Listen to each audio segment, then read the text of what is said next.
and welcome you with BNSN, the stock game right here on ET Now. Ashish, I'm afraid I'm going to have to hold you there. Biocon, where the numbers hugely disappointed the street. Let's go across to the management and listen. I would particularly like to emphasize the fact that our core businesses, that's manufacturing and research services, have been very strong this quarter. And there is a clarification I'd like to make in terms of our licensing income, because I do realize that market estimates have factored in much larger licensing income.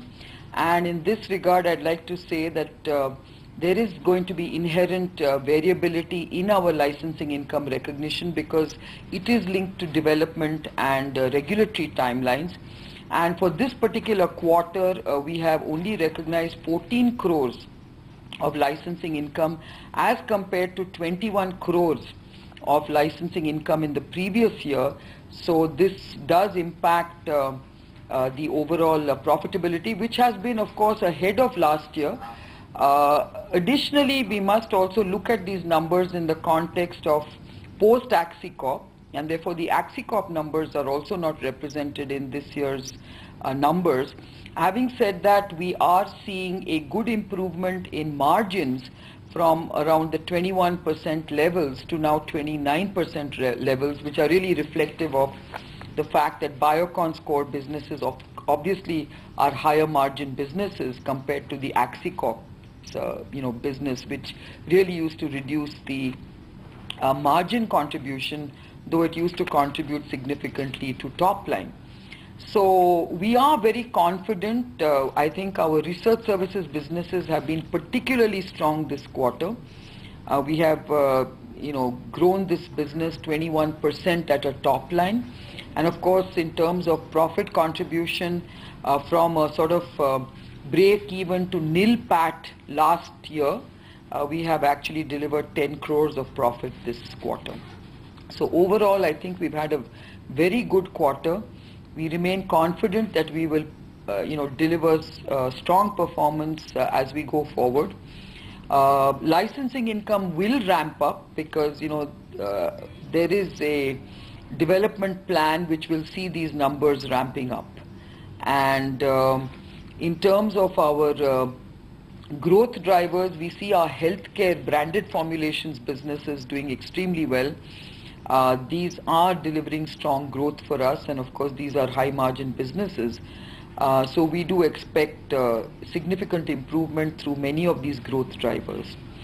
Research services continues to be a good business performance for us, and we remain committed to looking at an IPO over the next 18 to 24 months, as I have been stating in the past.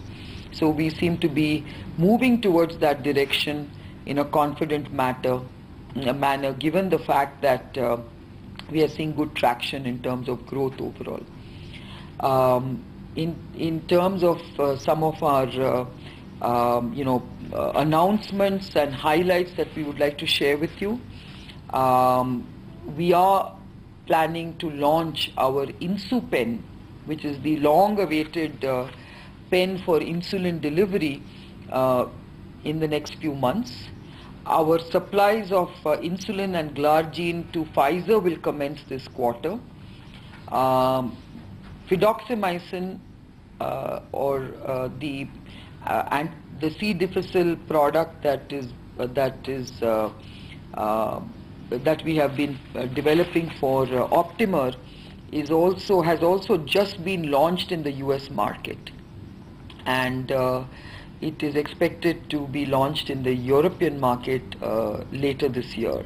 That is also a very important product for us in terms of high margin contribution, since we are the sole global suppliers of this product to Optima. So basically we remain very, very confident in terms of our businesses. We are gaining traction in terms of licensing opportunities. We are in discussion both for oral insulin and our anti-CD6 itolizumab monoclonal antibody programs. We have also added BBX20 to this list for licensing discussions, and we will endeavor to realize, if not all, but at least one or two of these opportunities during this fiscal. That's the hope. Kiran, hi, Chandra from ET now. The absence of Acticop is really one of the reasons that dragged down your revenue and margin numbers. What do you really see in the coming quarters? Will this really improve? And secondly, you mentioned that you have initiated discussions for partnerships on the oral insulin front. Can you give us more details on this? By when do you really expect to finalize a partnership? Well, to answer your first question, I think, as I mentioned, Acticop is really a top line, or was a top line contributor. It actually used to drag down our margins, if you remember, and it was a small contributor to PAT numbers. I don't think that this would impact in any way our performance, and in fact it improves our margins from 21 levels to 29% levels this quarter. We expect to really make good the top line deficit that will be created by Acticop, even hopefully this fiscal. So I don't believe that going forward Acticop is really going to be any concern for us in terms of delivering on performance. In terms of our discussions for oral insulin, we have entered into a number of discussions with a number of potential partners. I will not be able to share with you any more than that, but suffice to say that given the concerns that many new anti-diabetic drugs have in the recent past encountered in terms of safety,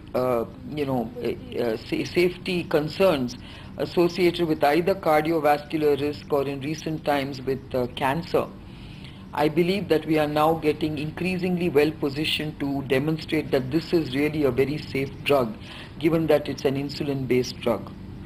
And therefore we are only... Okay, that's Biocon's Kiran Mazumdar Shaw talking about how the quarter went by. The stock price, though, is still under pressure. We did see some bit of recovery kick in for Biocon, but again, it's beginning to slacken in trade, currently lower by about almost 3.5%. 358 thereabouts is where Biocon is currently. But don't go anywhere, come back after a very short break. But here's how you can participate on Buy Now Sell Now. You can write into us with all your queries at bnsn@etnow.tv. You could also message us your queries at 58888, and you can also call in and join us live on 022 248 37 111.